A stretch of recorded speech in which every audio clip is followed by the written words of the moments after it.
All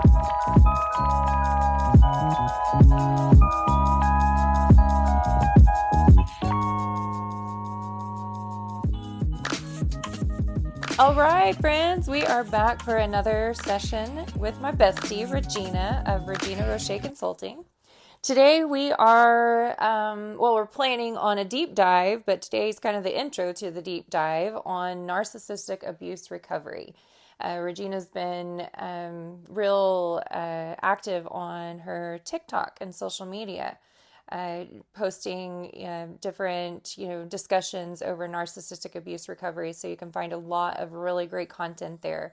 But today we have her undivided attention. We are so blessed to be back in her presence one more time, in her beautiful space, in her office where all the magic happens.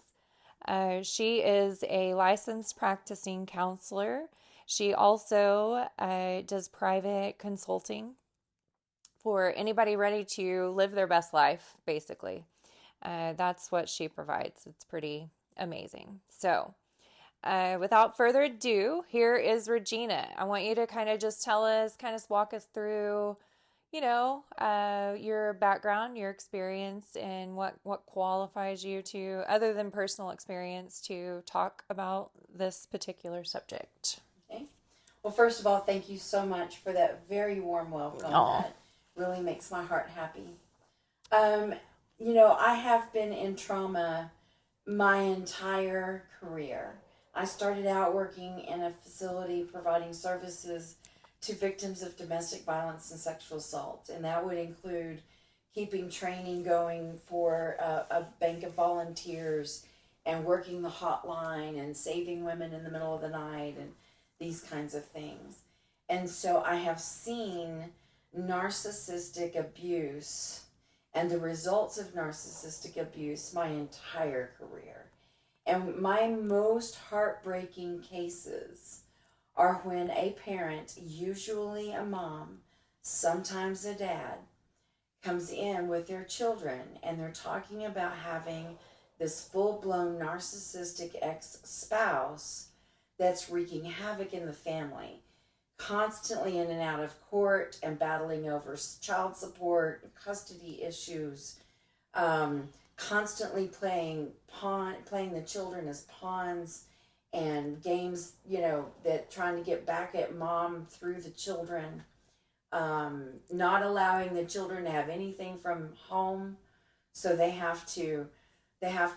come there and change out of the clothes that came from the home and change into the clothes that belong at that home, right?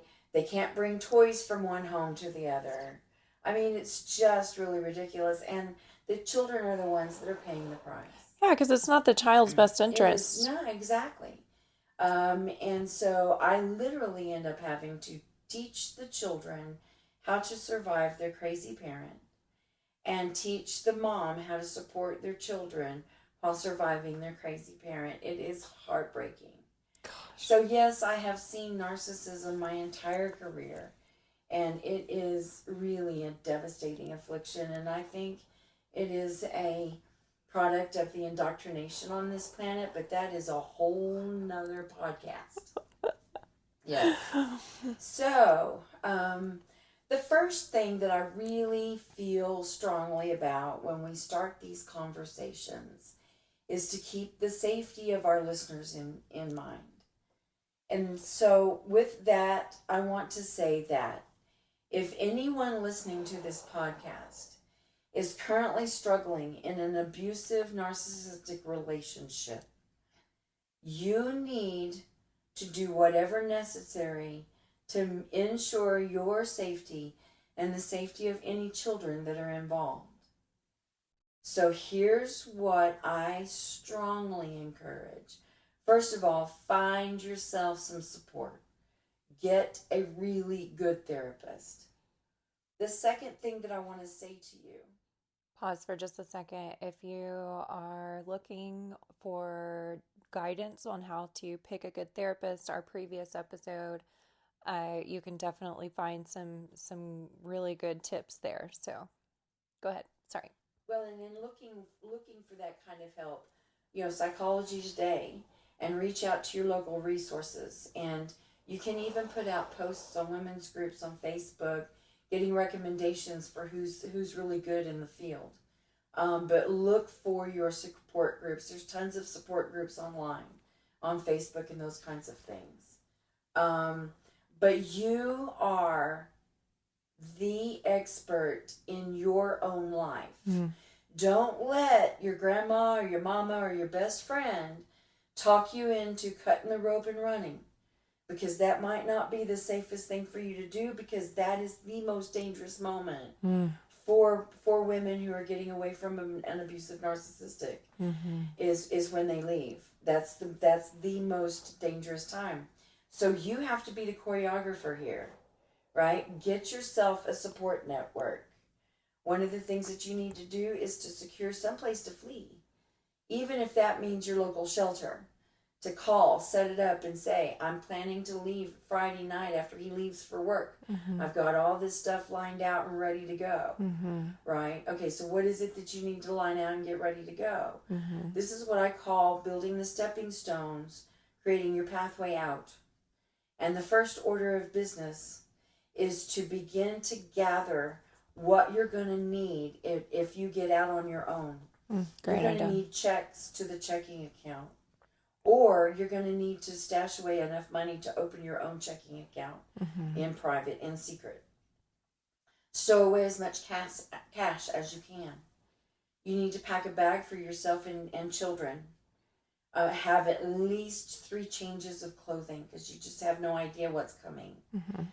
Make copies of all of your important documentation and keep that gathered. Mm-hmm. This would include the child's school records, shot records, the immunizations, birth certificate, any type of documentation, marriage certificates, divorce decrees, passports, yes, IDs, medical records, all the things, doctors' names, phone numbers, all the things. The next thing would be to have somewhere you can go. So I mentioned shelters. But is there a friend or relative unknown to the perpetrator where you can go and hide, where you can flee and get away when the time comes? And only you know these things. Only you can secure these things for yourself. So take the advice that you get from the community, from other people, with a grain of salt. Mm-hmm. Remember that you are the expert of your life. You need to know, you know the best way to plan and where those steps need to be. Right. In my previous employment, the girl that sat next to me, I got to, I mean, honestly, the privilege of helping her through a traumatic situation. But, one of the first things I did was I reached out to you for Joanna's information, because I knew that, number one, there were kids involved. And so I was like, first of all, you've got to secure that. You've got to make sure before you do anything else that you have legal documentation to do what you are planning to do. Yes.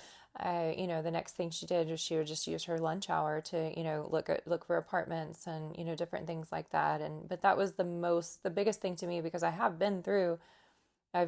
witnessed very ugly custody situations. I'm sure you have many, many times. And to me, the best thing that you can do is to be proactive and protect yourself legally. It's funny, going through, I don't know if it was my first divorce or my second divorce. But either way, I went to YouTube. I was inspired to go to YouTube and start looking for things that you would need to know if you were going through a divorce, this kind of thing. And what's so interesting is there's really nothing out there for women, but there were tons of information and videos out there for men. Yeah, why am I not shocked? Well, and it was astonishing, the things that I learned. And what I learned through those videos was how to protect myself and the things to do. So so I used that video on what they were advising men to do as what I could do. You know what I mean? Because there literally wasn't anything out there. And so, anyways, it was eye-opening. And one of the things that it said that didn't apply to me, thankfully at that time we didn't have children together, but one of the things it says is that if you leave the home, you're basically forfeiting your rights, for one. when it comes to children. So if you leave the children there and you leave the home, then you're forfeiting Yeah. your rights. And that's what they were telling The men whole not to thing, do. possession being 9/10 of the law is a real deal. Wow. Yeah. So if So you leave the kids there, they are in that person's custody until you can file for custody and prove that you are the better parent. yeah. And And another that's going to be a thing battle. that I've learned is like whoever files first is usually the person that they will see as like, okay, well, you are the one that's choosing to leave the home, that kind of thing. So I would really advise women against that. A lot of times you do. I did. But okay, let's get this shit over with. We're the ones that always take care of things anyway. So let's get the ball moving. We go file and, blah, blah, blah. So that was another thing that they said not to do.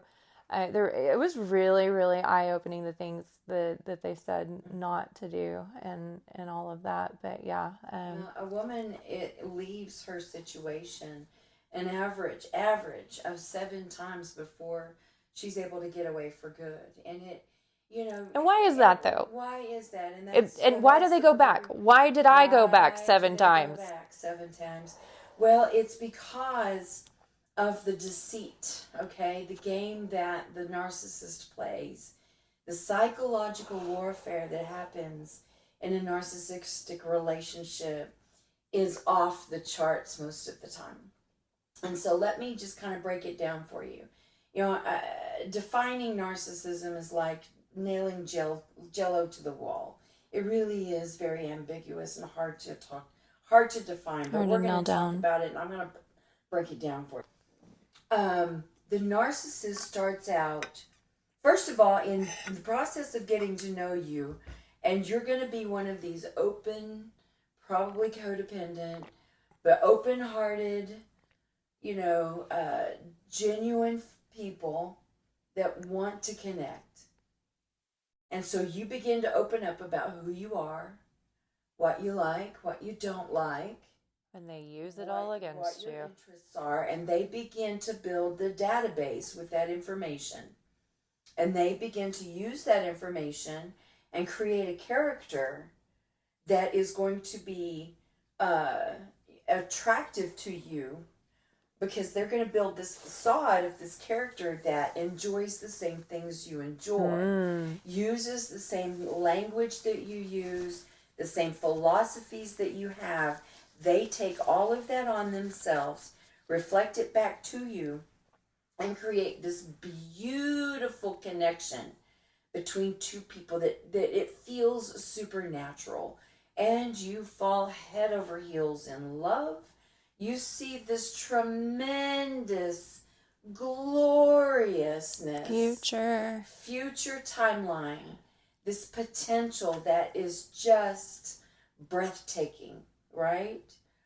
And then you get together, maybe you even get wooed for 2 years. I've got some stories for you. You got a personal experience yourself. I've got personal experience too, yeah.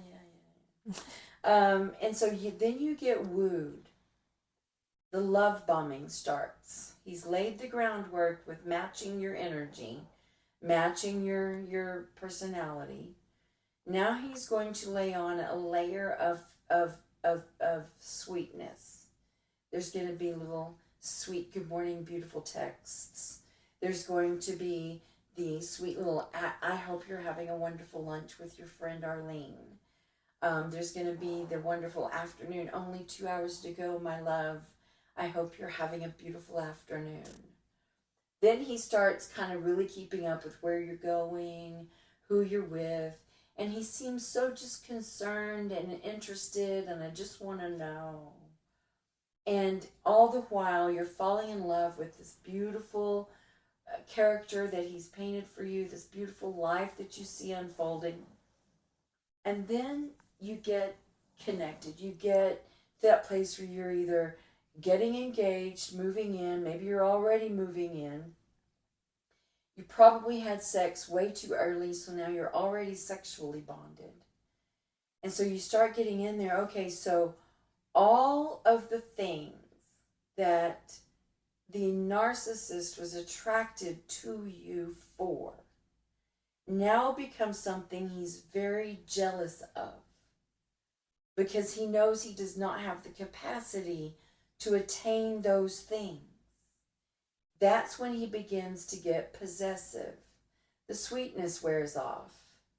That's when he starts putting you down because he can't look at your clear mirror and the truth that you reflect because It's he can threatening. he cannot. Yes, it threatens He becomes his defensive in a insecurities. way. Very defensive, and so he begins to sling mud onto your clean mirror, calls you names, puts you down, Insults your career, insults your interest, insults your friends, your yes, family. yes, and begins to insist that I don't like your family, I don't like your friends, and begins to isolate you. Sometimes these guys will even move their woman out to 10 miles from anywhere. There's not a neighbor to be found. They will put foil on. Now this is real life case stuff. Foil on the windows, padlock the door from the outside, no communication, no money, Absolute barely insanity. enough food. And you're already in, you don't know this. This is not until you move in a few days later. Yeah, that it all starts. It's very gradual. It's like moss growing on a tree. You don't really realize the moss is growing on the tree until the Okay. tree is moss covered. So right now we got to talk about red flags. What questions do we discuss before we ever commit to anything? Well, that's a really good question. It's my favorite one to answer. And here's why we don't, because we're afraid of rejection. We're afraid if we ask the hard questions, we'll be rejected, and then we'll be alone, and then we'll be starting all over again. And but here's the deal: you're going to be doing that anyway because it's not the right person. Yes, and you're possibly setting yourself up for Danger. an abusive, dangerous relationship. And so the number one key in this given situation and any other given situation you could ask me about as a therapist is self-love. Self-love, self-love, self-love. We have to really get to looking at ourselves, becoming the observer of our own awareness, our own thoughts, our own belief systems, and begin to get connected to ourselves like no other. Because when you are truly connected with the truth of who you are, when you know yourself and you trust yourself, when you trust yourself, you don't have to trust anyone else. So when you trust yourself, as you meet, first of all, you're going to be increasing your frequency. You're going to be becoming more and more in love with yourself, more and more in love with life, more and more connected to everything, becoming heart-centered. Then you increase your frequency and you increase the quality of people that you surround yourself by. And so when someone comes into your awareness and asks you out on a date, first of all, your instincts are going to be fully engaged. Follow them. And as soon as this guy shows who he is, believe him. That's key. Believe him. So as you proceed to see this person and get to know this person, hold your boundaries. Make sure you make them aware of where you stand and what you stand for and where you stop and where, what's what with you and where those boundaries are drawn. Narcissists do not like boundaries. As a matter of fact, it's very likely that if you have a strong conversation with someone and you show them where your boundaries are, it will be the last time you hear from them and they'll make quick of dinner. Does that make sense? Okay. So being your own best friend is your biggest ally when it comes to spotting a narcissist. And when you get really good at loving yourself, you're okay with being alone for one, which means you're okay with rejection. Absolutely, absolutely. Then you can smell a narcissist from a mile away, and that's the number one key, is holding your boundary. And then as you proceed, you're going to be able to sense. Here's the key. Here's another key. When the narcissist is deceiving you, that's going to be a particular frequency. And if you're vibing up here in self-love, you're going to be able to feel that there's a difference between the frequency of what he's saying versus the words of what he's saying. Okay? So That's he good. may be painting you a really pretty picture and doing some heavy-duty love bombing. But if there's a little anytime you feel like something's off, it is. Something's off, your intuition's telling you that it's just not right, that means that what you're hearing and what you're feeling are incongruent, you're being deceived. Mm. So that is your best defense, is being the one person in your own life that is the most important. So that you can be fully engaged with your own beingness. And these narcissists will not only be able to see that, but they won't be able to penetrate it. And even if you do kind of get swept up in the current, it won't take long for a narcissist to show who he is when you continue to hold your boundary. That's pertinent. Okay, so we've talked about safety. We've talked about red flags. What's next? Well, I want to address some of the questions and the perspectives that I'm seeing in the narcissistic survivors groups on Facebook. And one of the biggest ones is the mass confusion over why. Why? What do you mean? Why can't he love me? Why can't he just see how glorious things would be for us? Why can't he just be a good dad? Why can't he just do what's right for the kids? Why can't he see that I'm feeling some kind of way? Why does he ruin my birthday every year? Why does he ruin holidays every year? Why do narcissists act this way? Why do narcissists act that way? And here is the bottom line truth. Every bit of it, 100% of it, is gameplay. What? Absolute. Are you gameplay. serious? I'm not kidding. So that we achieve power over things? What do you mean gameplay? Like what? Well, and it's a subconscious. Please tell me it's a subconscious thing. Somehow they're. It's both. It's complicated. It's both conscious and subconscious. Most narcissists know, but they don't know that they're a narcissist. So they start out with the love bombing and luring you into the trap. That's all a part of the game. Okay. And then they have to keep up the game in public. So when you're out and about, everything is roses. Peachy, beautiful, connected together in love, gorgeous. At home, he could be a monster. Or maybe he's working up to being a monster. And then they want to know, why lie and cheat? Why are they acting this way? Yeah, that's my why. What the hell? You're telling me that this is all part of the game. Why? What the hell? Well, it's because they don't have the capacity to do anything else. Their entire world, see, what they're painting for you is completely fake. What's really going on behind the curtains here is a whole different ballgame. Whole different ballgame. Everything that you know about this narcissist is probably not true. The narcissist, so out here, you've got this huge facade of success, maybe even abundance if this person is like success in business.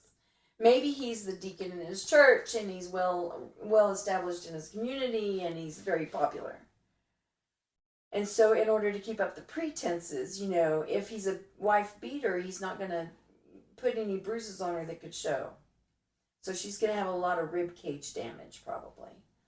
And all the pretenses. Okay. And then that includes what I visualize and how to explain it is a house of cards. This facade that they've built for everyone is a house of cards. And they're over here working on, the second floor. So at this point, it's protection. We're trying to protect, to keep up with the... my world here, because if anyone were to see the truth, I would be, completely destroyed. So it's fear at this point. It's anything I can do to maintain the... Their whole existence is about fight, flight, or freeze. Entirely. So they're building this house of cards for everything else. And so when they're lying to you and then they're blaming you for the lie or they're twisting it up and blaming something else, that is a quick repair that they do to that house of cards. And it doesn't matter if it's truthful or not. It just needs to fit the narrative. And that's all they're doing, is always repairing this house of cards. It is a constant, exhaustive work. What's behind that house of cards, what you see is the house of cards, but what they see is a concrete and steel enforced prison. This is a prison of their own making, but they feel very victim to it. And so they don't feel like they have any control. That's why they exert their control upon their victims. Because if I can control you, then I've got a sense of control within me and I feel safe. But if you try to leave me and I don't feel safe, what does a wounded dog do who's trapped in the corner? Mm-hmm. Somebody's going to get bit. Mm-hmm. And so that is the why. Why does a narcissist do what they do? They've got to keep up the facade. And they will come up with any lie, any twist that they can to fit the narrative in order to maintain the facade. Mm. Meanwhile, they are suffering on the inside, but you're never going to see that. Right, because all of this stems from unprocessed trauma. Absolutely. 100%. Are there people born this way? Yeah, you're going to have a percentage of people that are born without a conscience, and they are truly born psychopathic or sociopathic. But for the most part, narcissists are Conditioned, created, yeah. And what was survival growing up becomes their personality. Right, how they approach everything. Uh-huh. Goodness. This is why they don't have good relationships. They can't hold jobs. They can't parent well. They can't do anything because their entire energy force is kept with keeping up the facade. Mm. Every bit of their energy force goes into that. Mm. And so it's really like asking, why did the snake bite me? Mm. The snake bit you because that's what snakes do. Mm. The narcissist abused you because that's what narcissists do. And everything they do goes towards the game that they're playing and winning it. Mm. They have to win it. Mm. Yeah. Mm-hmm. And these poor victims just get lost. They lose their sense of self. And they constantly ask me, what could I have done differently? What can I do now? He came back. He came back and everything's roses. What can I do now? There is nothing you can do, because here's what I need to convey to people. Narcissists do not have a capacity for change. Mm. One of the biggest questions that come across those groups is, can a narcissist ever get better? And the answer to that is no. Now, technically, the recidivism rate is less than 2%. But there's some conditions that go with that. That person has to come to a place of self-awareness and know that there's a problem, and begin to recognize that they don't want to live the way that they've been living, and they want to live a different way. Mm. If they can get to that place, there's help. But less than 2% of them ever do, because they believe they're good people. Right. They believe they're doing the right thing. Yeah. They believe that you're supposed to have this kind of dominance in your life. They believe in themselves in those ways through their facade. Yeah. But they are absolutely wounded little boys and girls. Yeah. Goodness gracious. Inside these adult-sized bodies, running lives and ruining lives. Mm. Yeah. Yeah. What else can we offer? Well, the conversation could go in several different directions. That is kind of like your baseline. This is why narcissists are the way that they are. And the only thing that you can do for yourself is to begin to take better care of you than you do everyone else in your world, especially the narcissist. Yeah. You start taking better care of yourself and you start drawing boundaries, narcissists will not stand for it. But that's when things could get precarious and dangerous. One thing I will say is that there is a really good way to get to a narcissist in a heartbeat. But you better be prepared, and hear me, folks, when I say this. Please pay attention to what I'm about to say, because if you haven't heard anything else, you need to hear this next thing for safety's sake. And that is, please do not say this phrase I'm about to teach you without being ready to have already walked away or out the freaking door. You need to be away from your narcissist before you utter these words. But these words will destroy your narcissist, and that is this. You look at them dead in their eyes. And if you're face to face, if it's too, dangerous to be face to face, then you write it in a letter or whatever, FaceTime or whatever. But you look them in the eyes if possible, and you say to them, I see you now for who you truly are. And that scares the living crap right out of them. Mm-hmm. And there's no getting past that. See, narcissists don't have the capacity for change. They don't have the capacity to tell the truth. They don't have the capacity to love.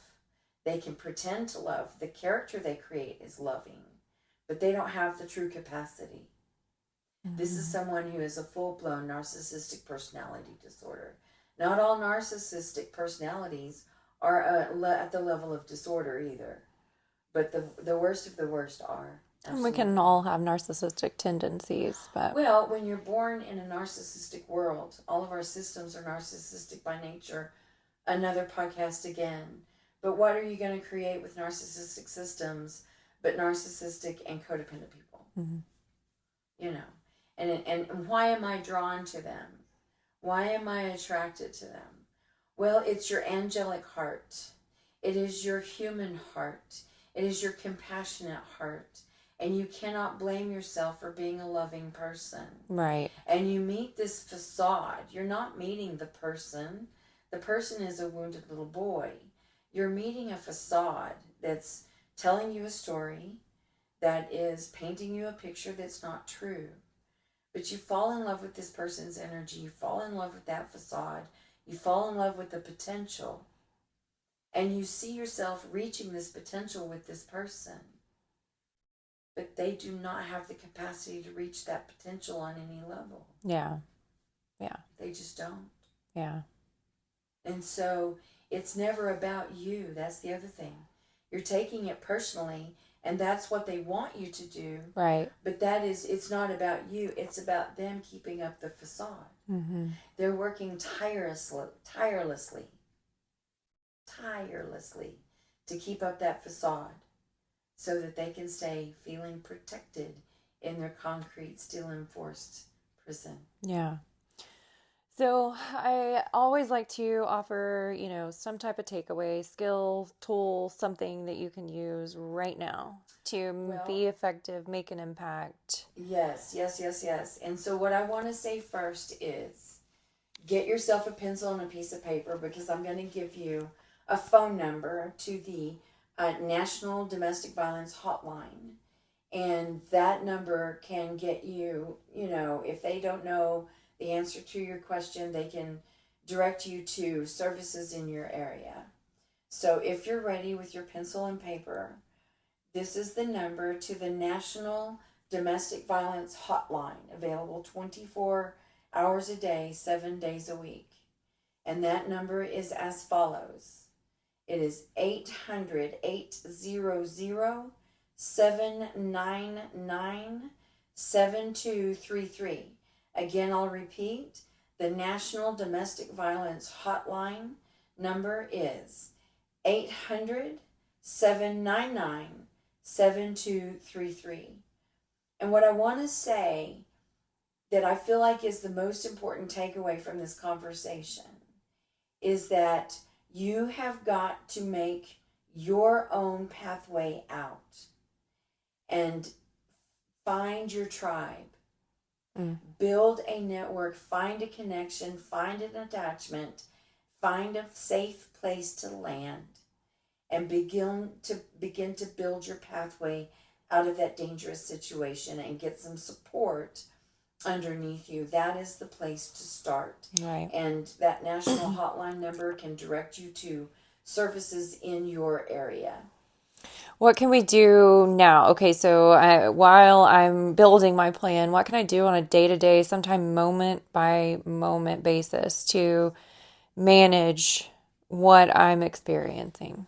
Well, the first thing I think you should do is to start looking for a good therapist. The deep dive work that you're going to have to do to get yourself through this has to be done alone and within yourself. But you cannot do it by yourself. I'm convinced that there's no way to just go solo on this kind of journey. So find a good therapist. I think that's first and foremost, especially one who can teach you some things about how your brain works, about how to cope on a daily basis. One of my favorite coping strategies is the head-heart cohesion. We talked about this the last episode. There is a TikTok video in my profile. If you go to Regina Roche, I don't know how it is on TikTok. Is it like at Regina Roche Consulting or something along those lines? But Regina Roche Consulting on TikTok, when you look at my videos, scroll down a ways, you'll find a video that's got almost or over 1,400 views. That's the one. It's a 3-minute video that talks about head-heart cohesion. You want to learn deep breathing techniques. If you get on YouTube, plug in deep, therapeutic breath, you will be there for days watching videos on wonderful technique after technique after technique on just taking a nice big deep breath. Another one is a deep dive into self-care. Really starting to pay attention to yourself, how you're feeling, how to nurture yourself, how to begin to really pay better attention to yourself and care for yourself. Make sure you're getting sleep and feeding yourself well, drinking plenty of water, those kinds of things, and reaching out for help. You cannot do this by yourself. Right, absolutely. Mm-hmm. We also talked a little bit about how to ask for help in the last episode, like Yes. that's very difficult for some people that don't even know what to ask for. So Yeah, and it can be tricky. It's very, very difficult. But a therapist is going to be able to be there helping you with ongoing, skills and tools to share with you. Buy a journal.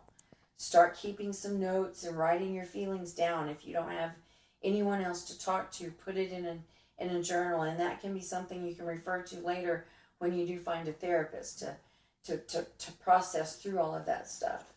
But start taking better care of you than you do everyone else in the room.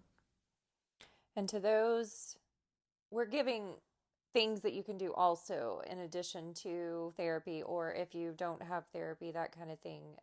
So to those that it's not safe for therapy, anything specific, Build that network. that's the best. You reach out to your local services if or a friend who can help you reach out to those services. I know, for example, like in Norman, Oklahoma, they have the Women's Resource Center, and up in the city is the Y for Women. There's also Palomar downtown if you're here locally. Yes. There's also the Facebook presence.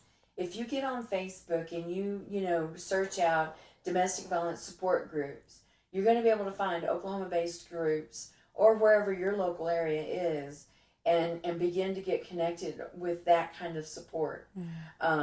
Getting into conversations with others who are going through the same thing you are, it can be priceless and a game changer in helping you learn to deal with what you're going through. Yeah. Having someone else to connect to and knowing that there's others that are going through the same thing can take a load of pressure off. For myself, I'll say, in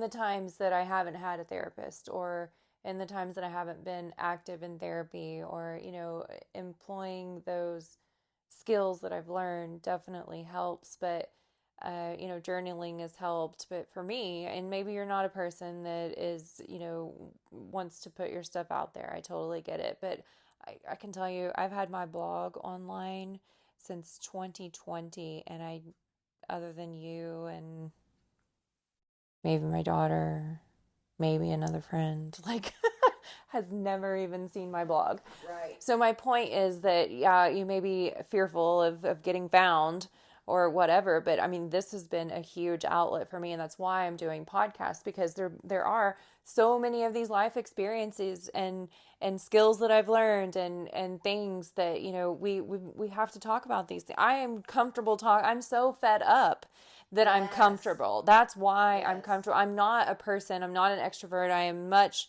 an introvert. My introvert is introverted. I Yes. actually heard a thing the other day. It was like, I'm not introverted, I'm house troverted. Like, you know what I mean? Like, I just want Yes. to be in my own space. You Yes. know, and so it's not my natural state to speak out and speak up and talk about things. But at this point, I'm so fed up with, you know, my brother and I talk about this all the time. Be the change. We talk about leading Yes. Yes. and role Yes. modeling and that kind of thing. And that's the only way that things are going to get better, is if we self-analyze, we analyze the situation, we bring things to light, we come up with a plan, we, you know, get strategic about our lives, not just about a current, you know, challenge or decision we're facing, but literally strategic about our lives. And if we start there and draw those hard boundaries in the beginning, like we talked about, first of all, I mean, we don't ever get to a situation of, Right. It's like, they start showing their true colors really quick, because they're going to scramble to try to get that facade back in place